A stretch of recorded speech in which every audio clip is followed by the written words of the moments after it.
Spring Lake School Board voted last night to remove a graphic novel from their high school media center after receiving 2 complaints about its content. Yeah, it's been quite the controversy. Our Michael Martin spoke with the district superintendent and the board president about their decision.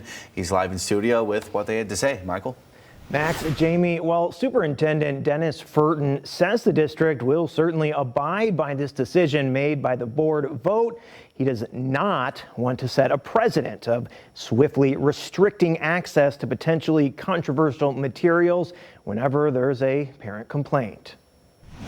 And I think as adults, we're always underestimating what students are capable of reading and understanding. On Monday night, the Spring Lake School Board convened to vote on whether or not they would pull a graphic novel called Genderqueer from their high school media center after complaints that it contained sexually explicit imagery. We've always had a review process for any book complaints that we receive, but more recently in 2016, we updated our policy. The book is a memoir. It explores author Maya Kobabe's journey towards finding their non-binary asexual identity. The district's Material Review Board denied an initial complaint about it back in May, and then last Friday they received another, prompting Monday's vote. They voted 4-3 in favor of removing the book. Board President Jennifer Nichols said in a statement Tuesday morning, "I voted to remove the book from the library because of these sexually explicit pictures.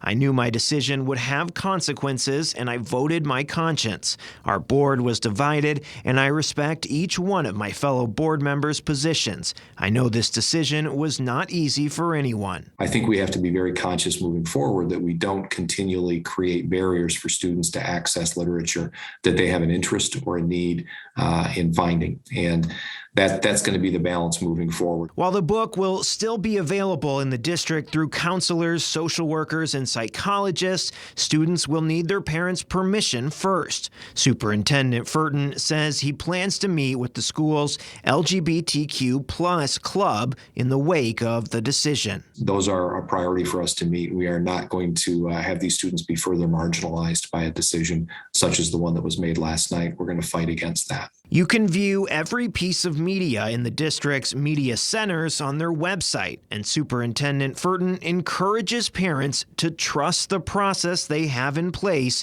when a concern arises. We know that any parent at any time can restrict their own child from accessing particular titles, but for any parent to tell other parents that their children can't, that's not a choice that we're giving to parents. And after speaking with Superintendent Furton this afternoon, he tells me that the initial parent complaint, it was done in a respectful tone. And he hopes to see more of that if and when another complaint is brought up. For now, live in the studio, Michael Martin, Fox 17 News.